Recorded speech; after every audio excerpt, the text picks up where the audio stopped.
दिल्ली से संजय सिंह ने हमें फोन किया है। संजय जी, क्या है आपका सवाल? मैडम देखिए, मैं दिल्ली पुलिस में वर्किंग हूँ, एएसआई पोस्ट है। मैडम होम लोन के लिए अप्लाई किया है दूसरी जगह पे, बट बैंक मना करते हैं कि दिल्ली पुलिस को लोन नहीं देते हैं। अच्छा, ठीक है। और अभी क्या है कि एक LIG फ्लैट है यहाँ दिल्ली नरेला में। वो फ्लैट ऑलरेडी किसी को अलॉटेड है, उसके लिए मुझे लोन चाहिए। कोई पेपर वगैरह नहीं है जो बैंक में हम मॉर्गेज करके लोन ले सके। मैं चाह रहा था कि सैलरी के अगेंस्ट हमें लोन मिल जाए। आपकी सैलरी कितनी है? मैम 28,000। और आप कितना लोन चाहते हैं, कितने अमाउंट का? 7-8 लाख का लोन मिल जाए इजीली, जो कम पे कर सकें। 7-8 लाख का लोन चाहते हैं आप? ओके संजय जी, दिल्ली पुलिस में काम करते हैं और बैंक थोड़ा पुलिस वालों से दूर रहते हैं। ये सोचिए अगर डिफॉल्ट अगर ऐसा होता है तो वापस उनको पैसे निकलवाने में बहुत दिक्कत होगी। लेकिन इनकी जो प्रॉब्लम ये है कि चाहिए लोन और इनके पास कुछ पेपर्स और कुछ ऐसे कुछ और भी सिक्योरिटी नहीं है जो डिपॉजिट कर सके। मेरे ख्याल से ये कह रहे हैं कि जो वो LIG का फ्लैट है वो एक्चुअली सेलेबल नहीं है। ये कुछ पावर ऑफ अटॉर्नी के बेसिस पे या कोई तरीके से खरीदेंगे, ऑल्दो ट्रांसफरेबल वो नहीं है। यानी इनको अगर लोन लेना है तो इनको अनसिक्योर्ड लोन लेना होगा।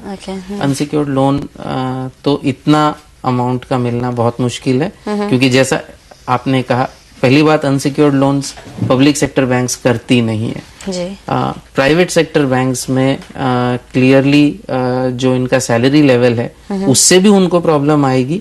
और एक अनस्टेटेड जो है कि ये IPS के नहीं है जो इन्होंने बताया, तो IPS लेवल से अगर नीचे के जो पुलिस कर्मचारी हैं वो नॉर्मली उनकी सो कॉल्ड एक नेगेटिव लिस्ट होती है, उसमें है। और ये एक मतलब कोई बैंक उसको एडमिट नहीं करता, बट वो नेगेटिव लिस्ट है। और इसमें उसकी वजह से इनको अनसिक्योर्ड लोन मिलना बहुत मुश्किल है। इनका एक ही उपाय है, इनके पास अगर कोई सिक्योरिटी है, अगर इनके पास ज्वेलरी है या और कोई नेशनल सेविंग्स सर्टिफिकेट्स हैं या और कोई यूनिट्स हैं, शेयर्स हैं, उनके अगेंस्ट में इनको लोन पक्का मिल सकता है। जल्दी भी मिल जाएगा, अच्छी रेट पर भी मिल जाएगा, टैक्स डिडक्शन उस पे भी मिलेगा। होम लोन होना जरूरी नहीं है। उस लोन को अगर वो यूज करते हैं घर खरीदने के लिए लीगली, वो घर के अगर मालिक नहीं होंगे तो डिडक्शन नहीं मिलेगा, बट लोन तो कम से कम इनको मिल जाएगा। तो यही ऑप्शन मेरे ख्याल से इनके लिए है। प्राइवेट बैंक के पास जाइए। पब्लिक लोन अगेंस्ट ज्वेलरी तो पब्लिक सेक्टर बैंक से भी मिल सकता है, लेकिन इनको होम लोन जो है वो मिलने में दिक्कत होगी। होम लोन इसलिए दिक्कत होगा पब्लिक सेक्टर बैंक में क्योंकि इनके पास प्रॉपर्टी के पेपर्स नहीं है, और प्राइवेट सेक्टर बैंक में दोनों प्रॉब्लम आएगी। तो संजय जी, अगर आपके पास कोई ज्वेलरी हो या कोई घर हो पहले से भी, या फिर कहीं आपने निवेश किया है तो उसके पेपर्स है, उसके अगेंस्ट में आपको लोन मिल जाएगा। आपको होम लोन मिलने में दिक्कत होगी, शायद ना भी मिले। अगला सवाल लेते हैं। हमारे दर्शक विकास गुप्ता हमारे साथ जुड़ रहे हैं। विकास, क्या है आपका सवाल? जी हर्ष जी, मेरा सवाल है कि मैंने 2004 में HDFC लिमिटेड से बैंक लोन लिया था, फ्लोटिंग होम लोन लिया था, जो कि टोटल फ्लोटिंग था और 12 लाख का लोन था। उसका मैंने कुछ प्रीपेमेंट कर दिया, कुछ EMI भर दिए, तो अभी मेरी 85 EMI और मेरा प्रिंसिपल 8,60,000 रुपए बाकी है जी। और मेरा करंट इंटरेस्ट रेट 10% है। तो बैंक ने मुझे ऑफर दिया है कि अगर मैं चाहूँ तो मैं अपनी आउटस्टैंडिंग का 1.5% पे करके अपना इंटरेस्ट रेट 8.75 करा सकता हूँ। अच्छा। जो कि फिर भी फ्लोटिंग रहेगा। तो क्या मुझे इस ऑप्शन के साथ जाना चाहिए?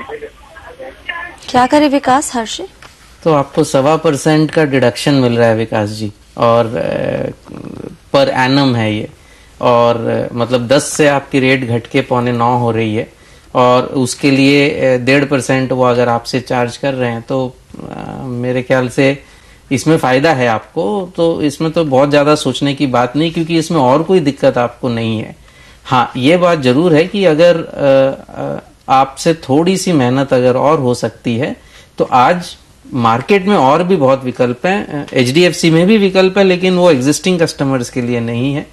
तो दूसरे बैंकों में ऑप्शंस हैं जहां पर आपको अगले 3 साल के लिए फिक्स रेट मिलेगा, और वो 8.25 से भी कम होगा।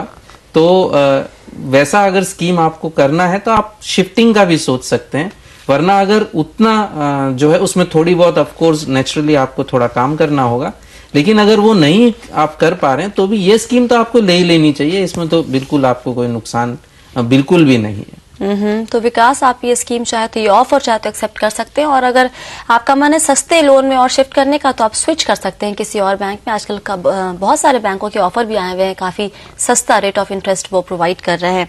लेते हैं अगला सवाल। मनीष पांचाल का ईमेल आया है, वो एक प्राइवेट कंपनी में नौकरी करते हैं।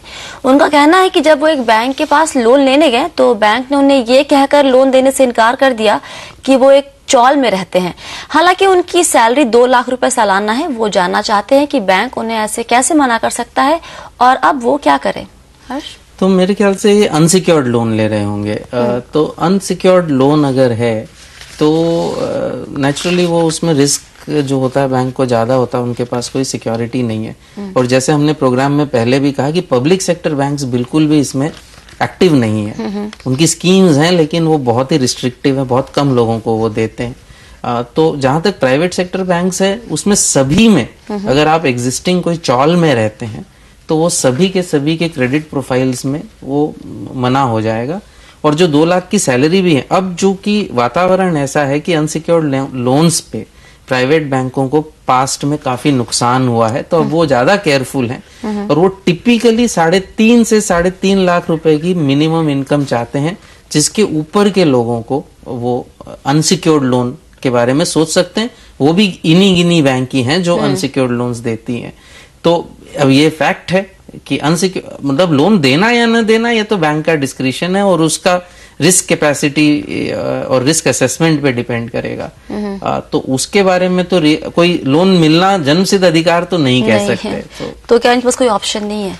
ऑप्शन वही है, आप सिक्योरिटी दीजिए तो आपको मिल सकता है। ऑल राइट, तो आप चाहे तो कुछ सिक्योरिटी देके लोन ले सकते हैं, लेकिन जहां तक अनसिक्योर्ड लोन का सवाल है उसको मिलने में आपको काफी दिक्कत हो सकती है।